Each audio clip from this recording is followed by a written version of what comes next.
And then once I tap this, it'll go into a self-running demo loop. And one thing you'll feel along the way is this Taptic engine. So you'll feel little taps on your wrist throughout the demo. Is the tap on the bottom, or?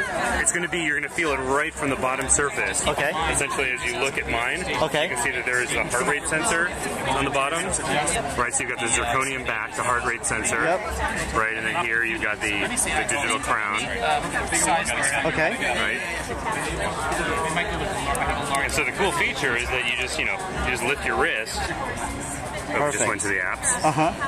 Okay, so the cool thing is I can touch, to move around the home screen in this constellation of different apps, and I can also use the digital crown to scroll around, right? And if I ever want to get back to that watch, I can just go in, zoom in, and then tap the watch, and I'm back at the watch face. Okay. Right, so another really cool thing is that you've got glances. So if you want quick access to any of your apps, you just do a swipe up. So you can see on here. Then go back to the watch. You just swipe up, and that gives you access to these glances, and I can just swipe between them. So I can get this world clock here, local weather, and the Apple stock price. Right, so if we want to... And then I just basically swipe down, and it brings me back to the watch face. So another cool thing is that the Apple Watch can tell the difference between a tap and a press. So if I hold and press, it brings up this customization menu, right? So I can go through and I can try different watch faces. Let's say I want Mickey Mouse, I can get that one. There's a modular one as well. And if I want, I can go in and I can even customize it, and then use that digital crown to change the color. See how it's going pink, yellow, okay, there's green, there's yellow. And you can see as I move the digital crown, I'm not obscuring the interface, and that's a big part of that user interface.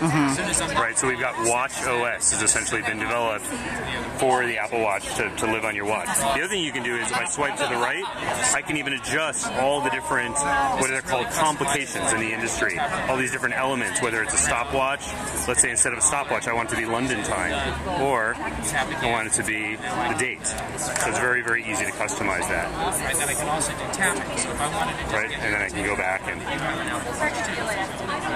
switch back to the original watch face that I was doing. But one of the really cool things about Apple Watch is the various communications that you can do. If I tap on this button right here, I can see my friends list. Again, I can use that digital crown to zoom in, or I can scroll. Wait, so there's a button to the right on the below side, the digital yeah. So you got the digital crown, and then you got the button over here. Okay.